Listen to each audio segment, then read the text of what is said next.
Hello, everybody. Welcome to another episode of the Thriving Adoptees podcast. Today, I'm delighted to be joined by Teresa Bernu.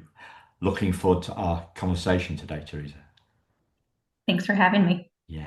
So Teresa works at the Adoption Center of Illinois at the Family Resource Center, and she's the executive director. And this is fairly a fairly new role to you. So you were saying before we started, there's been a lot of learning and growth. Is that central to thriving for you? That growth thing, or Yeah, that's a great question. So I've been in this role for about a year and a half, and prior to that was the associate director. Um, and yes, the learning and growing is definitely a big part of what I consider thriving. I try to do a good job balancing, work and the work-life balance. And so I try not to let work be my whole identity or my whole, sense of how I'm doing in life. But yeah, um, certainly that growth mindset and continuing to learn helps in the work capacity and how I feel I'm doing. yeah, yeah. I'm, like interesting point about making it our identity. Yeah, Um, it doesn't feel for me like what I do is my identity, but I do know that what I do kind of is a little bit different to my wife's view sure. of what work is about, and sometimes I really detect that.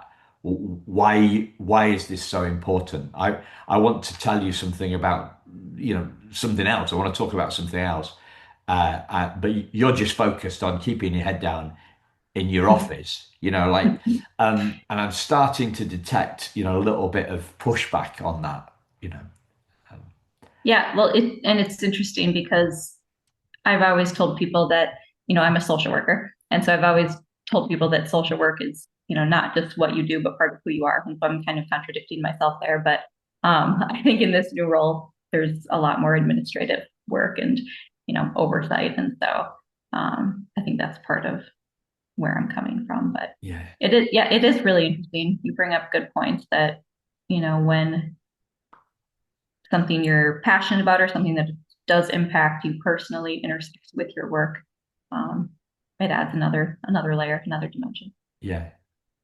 And I think for us, when we connect with other people who are like us in that fashion, in that way, it's easier. It's like kindred spirit stuff. Yeah, But then when you got somebody like my wife's retired, but I mean she was pretty passionate about her jobs, but it was a job. It wasn't. It didn't encroach like yeah, it does into yeah, what I feel. So where and also you mentioned the admin stuff. Uh, does that does that sometimes feel like a pull on the more exciting stuff? How do you come to terms with that shift, from social worker to associate director to executive director? There's less and less time at the coalface. yeah. Yeah. It's been an interesting transition. We're a small enough agency that I'm fortunate enough to still be involved in case consultation and still know the families and interact with them. And so I'm grateful for that and have an incredible staff. And so I'm close with them and we talk all day, every day. So I still feel as though I'm intimately involved in the clinical side of things, which is important to me. Well, learning a lot on the administrative side. And, it takes the program administration and the funding, the budgeting, all of that helps. It Yeah. makes the program execution Yeah. side of things possible. So, Yeah.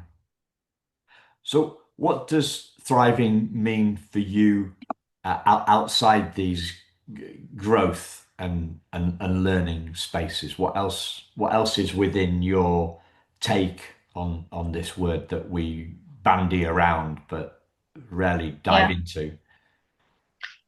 I think oftentimes as a society, we look at it as succeeding and accomplishing, goals and things in life.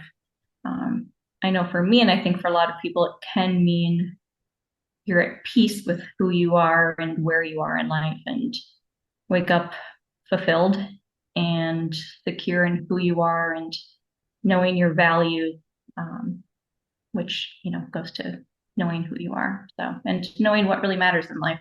I think that's the foundation. That's what you go back to, regardless of whether you're accomplishing Yeah, things in life, whether you are successful, being able to um, have that foundation of who you are and what you stand for.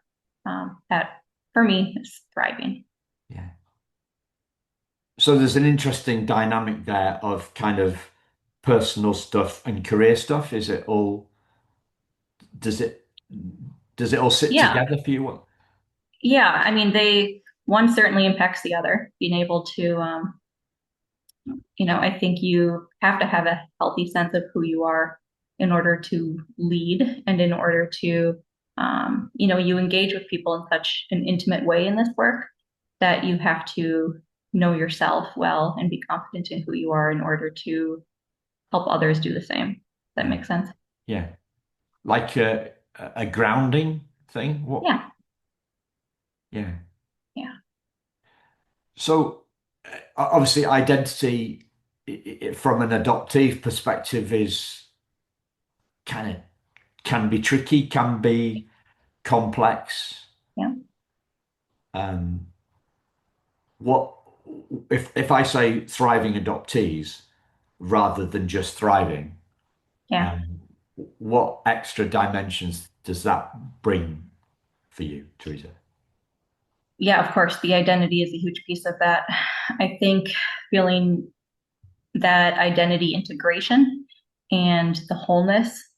Um, One thing that comes to mind immediately for me is understanding inherent worth and knowing that that worth is not impacted by either positively or negatively having been adopted, and that their worth simply exists and it is. Um, I think that I think that is a big part about thriving and just goes, to my definition of thriving and what Yeah, what I believe is thriving. So of course I can't answer for adoptees, but no, um, in my work with adoptees over the years, um, what I've heard from them is very much speaks to that. And I think we'll get into what helps adoptees get to that place. But yeah, I think that identity integration and the different factors that have allowed or fostered an environment in which that is possible um, is what allows them to thrive and what yeah. thriving really means. A story's popping into my head of a an adoptee who has adopted, right? A This was a conversation probably 2 or 3 years ago, but we got into this space of she was talking about helping her daughter, and she's got, if I remember rightly, she got 3 kids. Her name's just escaping me at the minute. It's come back. Yeah, Alison Olsen, she's called, and she's got, I think she's got 3 kids. She's got 2 biological kids and then a younger daughter who is an adoptee. And we got onto this subject of self-worth, for want of a better word, and it was about her pointing her daughter to her daughter, pointing her daughter to her self-worth, and then this realization that the clearer we can see our self-worth, the easier it is to point our kids to their self-worth. Absolutely. But there's 2 bits there. There's kind of, well, my words were quite carefully chosen. We're pointing somebody else to their self-worth, but Mm-hmm. they have to see that for themselves. We can't give them that Yeah. insight. They have to see it for Yeah. themselves. So when Absolutely. and I guess does that fit into the you explained you explained a couple of sentences and I kind of summed that up in grounding. How how do you see all that kind of the interplay between the the parent and the child or the clinician Yeah. and the child or the clinician and the adult and this kind of self-worth thing. Yeah. Gosh, where to even start with that one? I guess it starts when it comes to adoption. I do view a huge responsibility lying with the professionals. Um, you know, I often say you don't know what you don't know. And so our role as the adoption professionals is to provide the education, the resources, and the support to prospective adoptive parents as they start this journey, and let them know the additional um, joys, responsibilities, and work that comes along with adoptive parenting, and make sure they have realistic expectations and understand what this is going to take to provide their children what they need to have a healthy environment, to have the support and resources that they need. Um, and, not all families are able to provide that. Excuse me. And so, whether it's we're talking about transracial adoptive parenting or parenting kiddos who might have specialized medical needs, prenatal substance exposure, really there are endless different situations we could play out here. Um, but yeah, I really think it starts with the adoption professionals providing that guidance. Um, and then with the adoptive parents, so much of this has to go to the environment in which they are creating in their home. And, are they allowing their children to own their full story? Do they feel like they can talk openly about the full spectrum of emotions that they are feeling? Love and loss and questions and anger and, grief. Um, do their children feel safe asking questions? Exploring, their family of origin, exploring their cultural background, or do they feel like they are only allowed to express gratitude? So, I think fostering an environment of openness, whether there's an ability to have a relationship with the birth family or not, is something we encourage families to do. And that openness can look like many different things. It can be openness to talking about the biological family. And so, it can be something like, man, I wonder where you get those freckles. Like, do you think you get those freckles from your birth parents? And making it something where you aren't only talking about it in a very serious manner, and making it sound like it's something to be that it's okay to be curious, and pointing out beautiful things about the child that they got from their birth family, and that birth family is a beautiful part of who they are. And using conversation to just welcome those questions. And of course, every kiddo is going to be different, and some kids won't want to talk about it, and some kids will really struggle with it, and other kids will not engage. And so, but just making sure that children know it's okay to ask questions and have whatever feelings they have, will set them up for an environment in which they can Yeah. thrive. Yeah. The word that came to mind in the last part of the of your answer really was tailoring. Mm-hmm. So tailoring and personalizing and parenting, and in this sense, adoptive parenting as art Yeah. rather than science. Yeah. And really, Simon, like so much of that comes along with having self awareness and being open to lifelong learning, and having the humility to accept that both of those things are necessary when it comes to, adopting and parenting a child who was Yeah. adopted. The other thing that sparks for me is tricky in tricky in uncertainty, right? Mm-hmm. So I'm thinking of a completely different area because me and my wife aren't parents, right? So I can't talk about adoptive parenting. I can't even talk about parenting from a first-hand experience. But I can think about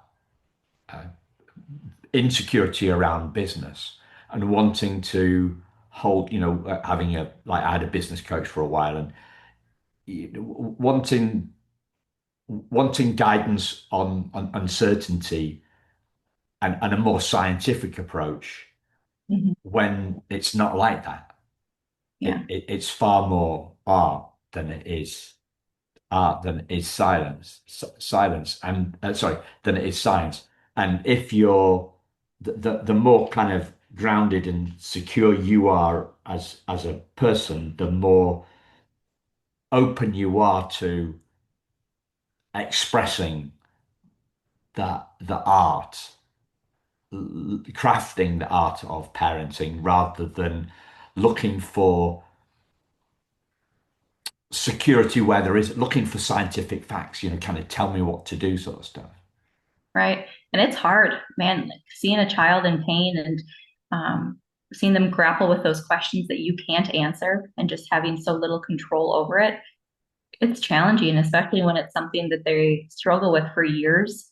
Um, it's painful for parents, and I think that's really where the um, the supportive community and others who are going through similar experiences can be tremendously helpful. And that's a resource that is invaluable and something that we try really hard to offer our family. Yeah. How do you see the interplay between trauma and thriving? Yeah, it's an interesting question or way to Only word it. deep questions, tricky questions here, Teresa, right? That's all right. That's all right. I'm used to it. Um, I think when with trauma, I hate to say that, you have to work through your trauma or you have to heal your trauma in order to thrive because, it's not, I don't view it as something where it's like, okay, check, I'm done with that. I can now go on with my life. Um, I do believe it's something you need to acknowledge and something um, you need to tend to. And, everyone's going to feel a different way and handle it differently and even grieve or process it differently. And I know for some adult adoptees I've spoken with, um, hearing the different ways that they describe it, I think that's part of why this is a hard question to answer, is just because the answers have been so profoundly different. Um, one adult adoptee said to me that she's learned to tend to it like a child and care for her trauma like a child. And for her, I think what she meant by that was, kind of the inner child approach and recognizing that that trauma is always going to be with her and that she needs to be gentle and caring towards that trauma that she recognizes is never going to go away. And I think that goes towards what we were talking about before of that identity integration and wholeness when it comes to who you are. Yeah. Does that make Yeah, sense? Does yeah, that it does. resonate? It does. I think there's a one of the reasons that such approach is so powerful is what it's indicating. It for me, it's kind of it's not fighting the trauma. It's not suppressing the Yeah, trauma. It's yeah, not denying the trauma. It's not it's not trying to push it away. It's an embrace. yeah, And it's also got the if it's got the sense that we are bigger than our trauma, right? So this is something that we engulf it doesn't engulf us. Yeah, absolutely. And there was also, I think an element of almost like preciousness to it, if that makes sense, where, it's a, this is something that I had no control over. And I am still precious, and this is something I need to take care of. Um, and I need to be gentle with myself because of this. This isn't something that makes me bad. This isn't something that, you know, is even negative, so to speak.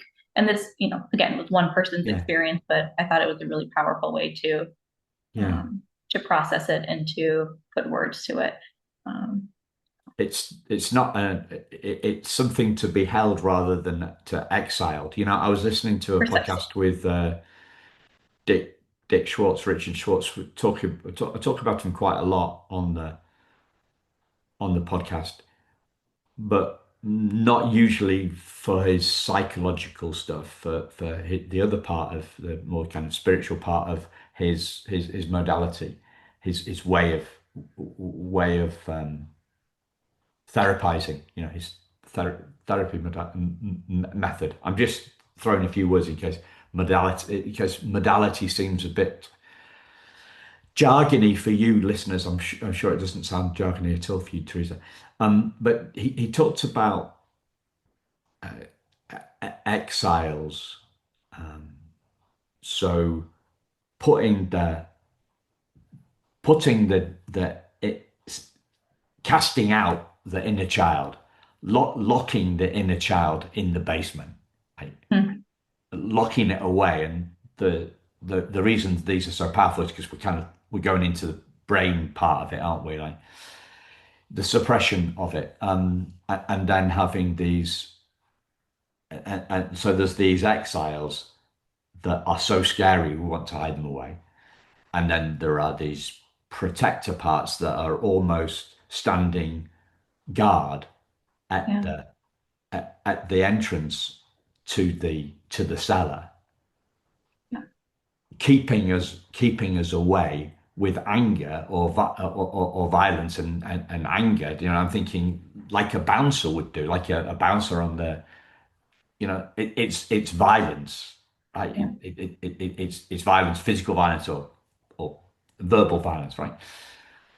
And that's the complete opposite of this nourishing approach that this particular adult adoptee was was talking about, you know.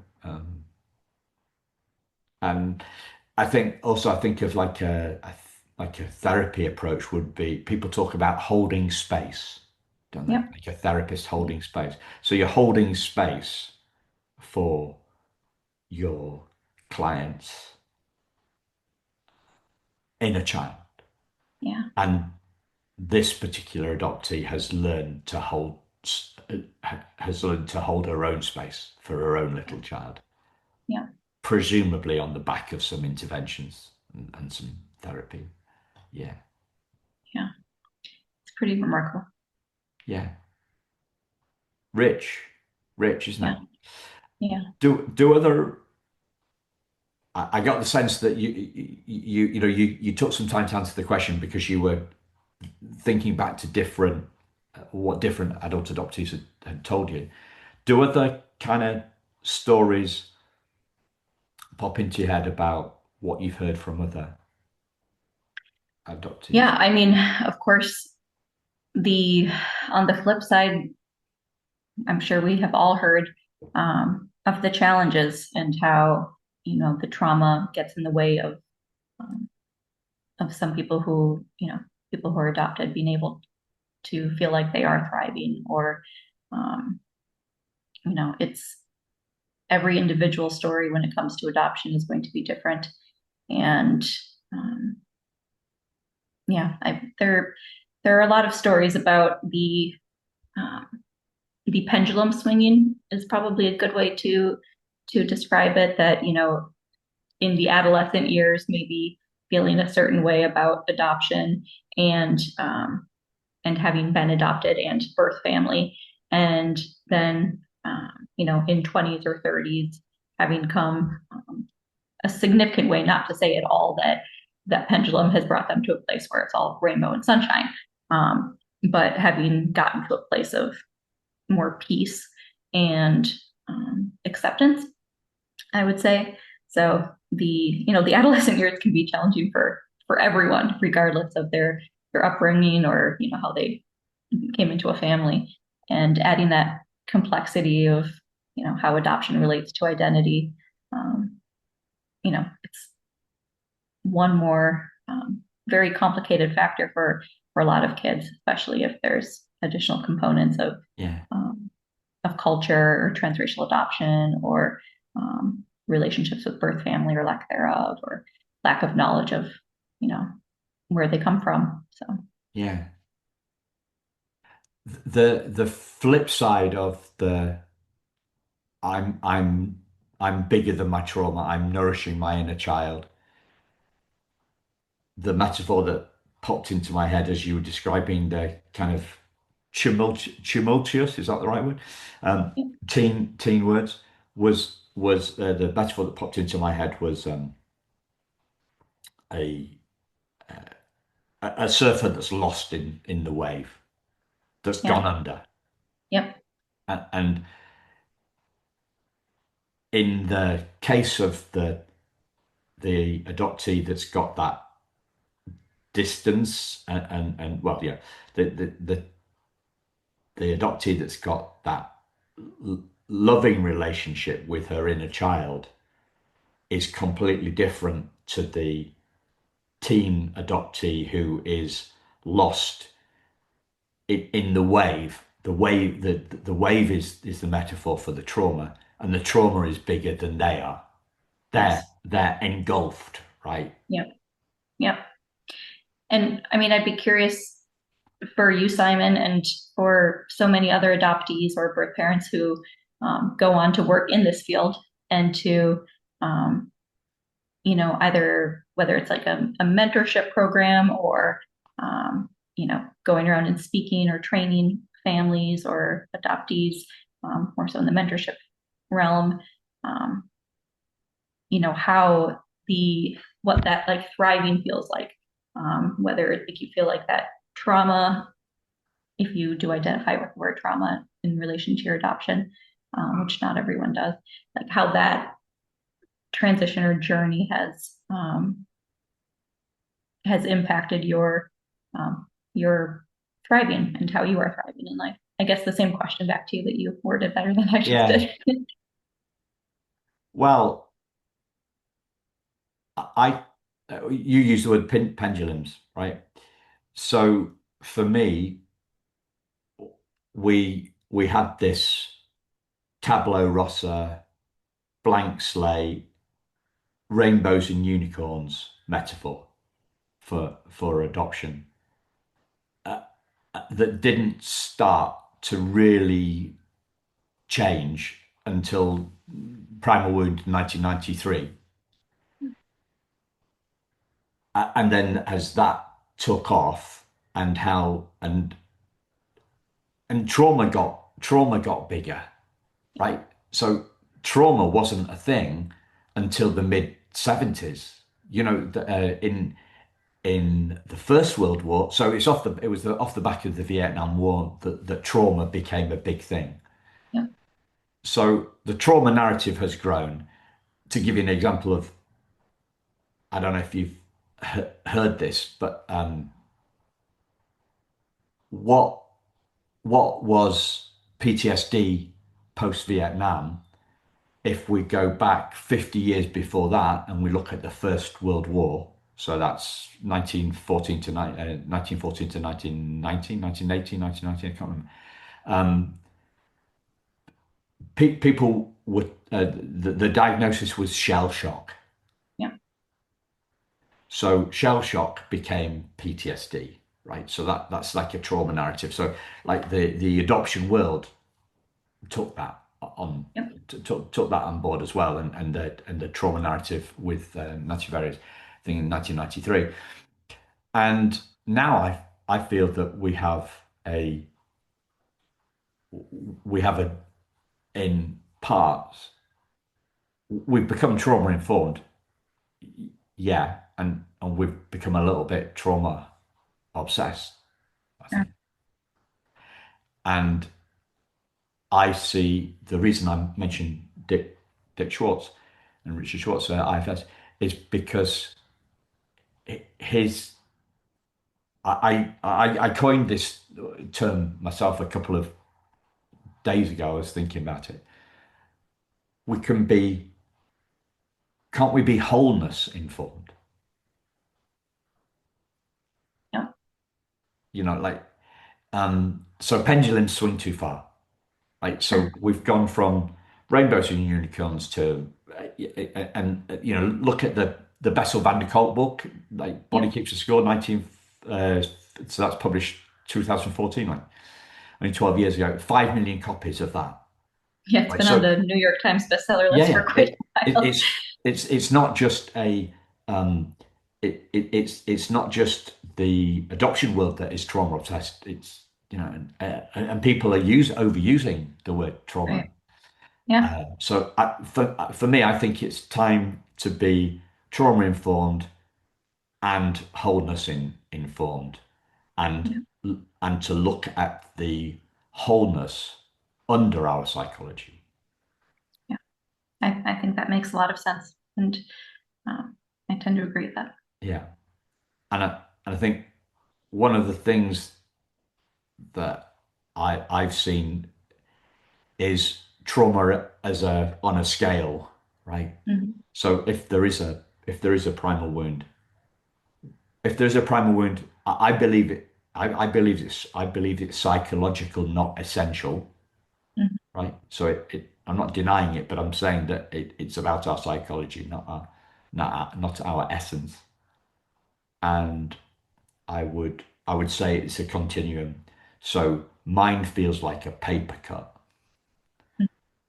whereas other people feel like they've had a gash, a severe gash to their Mhm. hand, and they've had to have 4 stitches. And for others, at the extreme ends, you've got the it's like a shark attack, right? Yeah. Lost to time. Um, Yeah. so I see it as a continuum, and I see it as layers, right? So you've talked about transracial adoption. So transracial adoption, um, trauma is in layers. Different people have different layers, Yeah. and those layers are of different thickness. So that's why it is so, as you say, personal. Yeah. Um, Absolutely. and the so my primal wound feels like it's a paper cut, which means that uh, I've got a little bit more distance Mhm. from it. There's less veiling of my wholeness. Yeah. Yeah. That that all makes sense. And I think it's a really beautiful thing. And we're so fortunate to have adoptees in this space um, who are offering the incredible resources like you, Simon. Um, Thank you. and I think of Isaac Etter, Angela Tucker. There are so many people out there who really have changed the adoption field, in my opinion. It wasn't that long ago that we were sorely lacking adoptee voices. We still have a ways to go for sure. But you know, being able to use the lived experience to offer that voice as a way for professionals, adoptive parents, and adoptees to either learn and grow or feel seen and have that Yeah. opportunity for community. Um, Uh, it's an incredible gift yeah. for all of us. And the fact that Isaac does it with his mum, Yes, right? I It know. does so Yes, much of we love Isaac. yeah, yeah, Yeah, it does he's it great. so much with him. Yeah. Um, yeah, I've interviewed Isaac a couple of times, and I met Angela for the first time a couple of weeks ago. We were on a panel discussion in Delaware. Well, Okay. on Zoom, but in Delaware. Um, so yeah, it definitely that transracial adoption thing adds another layer as international adoption there. So losing your culture, losing the racial mirroring, being being brought up in a white area when you're not white, and so not only feeling disconnected from you or different to your family, feeling different to your community. Um, Yeah. it all adds to uh, the layers of trauma, and yet it's the same. I believe it's the same light underneath, just have different layers. It's just different layers, different veils of our lightness. Or to put it in a simpler way, if it's layers, it's like a layer cake, but we are the cake, not sorry, we are the cake stand, not the cake. Yeah. So that for me, the fundamental thing is the separation from the trauma that we feel to the essence of who we are. I much prefer the cake stand analogy versus the onion. Yeah. Okay. Yeah. Well, the onion's going to bring tears to your eyes, right? But the cake is just going to add inches to your waist, not tears to your eyes. But all things in moderation. Yes, I'll take cake any day. Yeah. Take it any day. Yeah. Um, so how do you see the relationship between the thriving of the kids, the thriving of the parents, the thriving of the professionals? How do you see that dynamic? Yeah, I think building off of what I said before, I think it takes a lot of work on the agency side of things to um, a lot of work and a lot of responsibility for us to make sure that we are in a good place and that we are operating from in an ethical manner. Um, it's something that I and we take incredibly seriously, um, and making sure that we are then preparing families to do the same, understand their responsibilities, like I said before, um, so they can therefore meet the adoptees' needs. Um, so, I mean, it's kind of one making sure they're set up for success to set the other one up for success to set the next one up for success, in a way. But um, there I do believe that it starts here. It starts with the agency and making sure that we are operating with the right motives from a place of ethics, knowing what our values are, and um, and it all goes from there. Yeah. And what are the challenges do you see to that? I think that for a long time the adoptive parent voice was centered, um, and their interests are often um, have have often been prioritized by the adoption community at large. Um, I would say one of the things I'm most proud of our agency for is we have all voices represented on our board of directors. So we have uh, adoptee, birth parent, adoptive parent, adoption attorney, all represented on our board. And I think that's incredibly important, just because for obvious reasons everyone's going to bring a different lens, different perspective.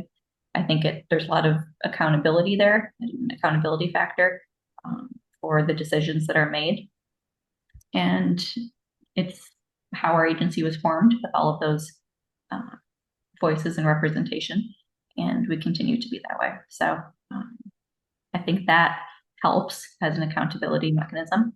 And I think, not having that present can certainly get in the way and can foster an environment where decisions are maybe made to in favor of one party over another.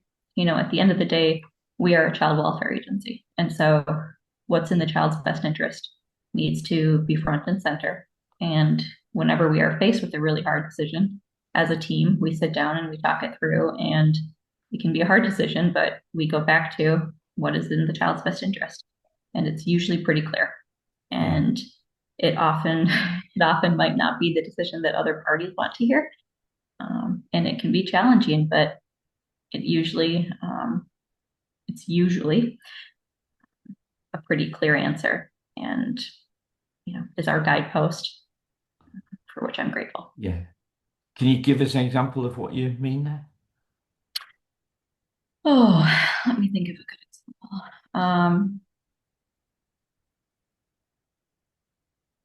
Trying to think of a good one that isn't too won't give too much information. Yeah, obviously, Yeah, I would say, confidential. for instance, if we have a situation where a biological mother is wanting to place her child for adoption and is wanting to review profiles, and um, we know that there are only two families who might meet the criteria in which they are open to or approved for the circumstances of that situation. So, it could either be, race, age, Yeah, prenatal substance exposure, other medical situations. And, you know, someone could say, well, this family, they might be open to it. They weren't approved for that. And going back to, well, why was that family not approved for that? And should they be presented this situation or not? So I'd say that's probably the easiest one to identify yeah, in when a family is not approved for a specific thing, and staying true um, to that decision that was originally made, which yeah, we do. It's hard. You certainly don't make people happy all the time. Um, Even when certain situations come up where, um, someone might be tempted to say, can we consider this family? yeah, But you have to remember why the decision was made. yeah. Integrity, then, really.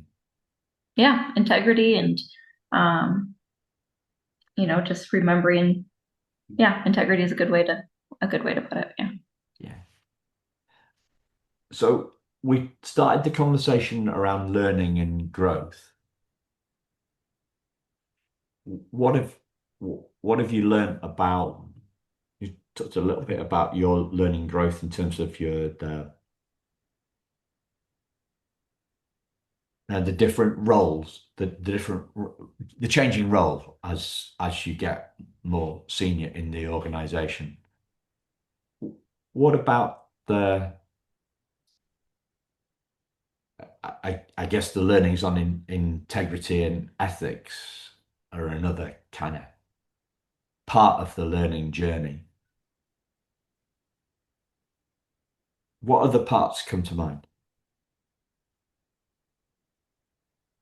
Yeah, that's a great question. Um, we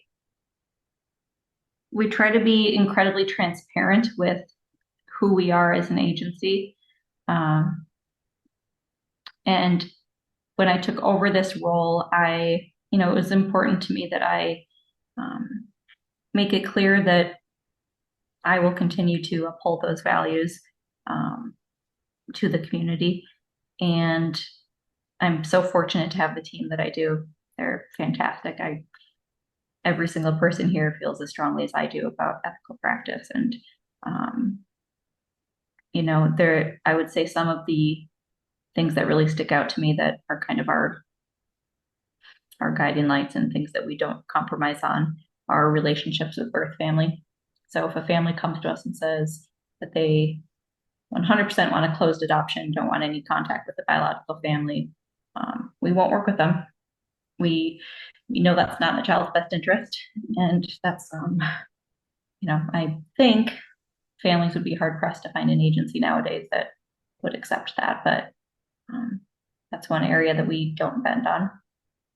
And um, I think transparency is really important in who we are, the process, how things operate, um, giving the biological parents or birth parents agency over their choice, um, being welcoming to families of all shapes, sizes, and we are very welcoming to the LGBTQ community, single parents. We are not a religious organization, so we welcome folks of any background Yeah. um, from a religious standpoint, and um, yeah, so those are a few things Yeah. that we are uncompromising about and really Yeah. guide us. What it's a question that I've only found myself asking birth parents actually. I haven't interviewed that many of them, maybe 10. Um, how do you see how do you see them growing? How do you see How do I them see growing? birth parents Yeah. growing? Yeah. How do you see their growth? You talked about the different life stages of an adoptee. So, and we spent a lot of time talking about the teenage years and then getting older and some life experience, some distance from our trauma, some it no longer engulfs us. We see that we're bigger than it, not that it's bigger than us. And I'm wondering what you see in the phases of birth parents and especially birth mums. How do Yeah, you see their growth? again, not speaking for all birth mothers or birth parents, not having that lived experience. And so only going off of conversations Yeah, with those who I have had the privilege of knowing. Um, I think a lot of what we talked about with the adoptee experience applies in terms of the identity. First of all, there is still a tremendous amount of shame surrounded with placing a child for adoption, and you talk about that disenfranchised grief, and there's not really a place or words or acknowledgement of that type of grief in society, and it's such a unique pain and grieving process. And for a lot of women and men who place, um, I shouldn't say a lot. For some who place, they really don't want to be involved with our agency anymore. And then that's probably the minority now that I think about it. And then there are some who want limited contact with with the adoptive family, some who have a very beautiful, very open, regular contact. It really just it depends on what that particular person wants and needs in that moment. And of course, it's a relationship like no other in your life. And so it's going to ebb and flow, it's going to be fluid. Um, but I do think I think there's an identity and a grief component, just like there is for adoptees, and that it's going to evolve over the years. And it's also not one of those checklist items where you can just say, "Okay, I'm done with that one, going on with my life now." yeah, yeah, And I also think there's an incredible responsibility for agencies to be providing supportive resources for life for people who place through the agency. yeah, yeah. The metaphor that I've come up with for adoptee uh, grieving or whatever resolution, healing, those different words is it's like one of those spring-loaded plate stackers. You know, when you go to a canteen Yeah, yeah. and you take the plate off the top and you put it on the tray, and then the Yeah. next one comes up. That that's what it feels like. That's what that's the best metaphor that I've come up with for that. As we become conscious of the next layer, and then the next layer, and the next layer, and the impatient ones, like me, right? You just want to be done, uh, but it's not. It's kind of not like that. Um, and I'm wondering if that, first off, if that metaphor, um, how to what extent that metaphor rings true from your experience of what you've seen in other adoptees. Um, if you, For birth parents or adoptees. well, for adoptees first, really, Yeah. and then maybe we'll go on to birth parents afterwards. Yeah. It's interesting. Again, hearing a variety of experiences and stories, but it does seem like there's also a common theme of um, forgetting there's a spring down there and taking a plate and, being surprised that something comes up and Oh, then right, yeah, maybe not needing another plate for quite a while. And then there it comes again. So I think that metaphor probably resonates for a lot of people. There can be seasons to things. And, um, for birth parents in particular, you hear a lot about, birthdays being particularly hard and holidays. Um, and same for adoptees, actually. So I think the not expecting something to come up again or to still affect you in a certain way, or at different milestones in life, something new getting triggered or surfacing that you weren't quite expecting. I think that um, is a pretty accurate experience that yeah, a lot of people express. yeah. Sometimes it's the same plate again. Exactly. I thought you were done. I was done with you. Yeah. Often it's the same learning at a deeper Yeah. at a deeper level. It, it's yeah.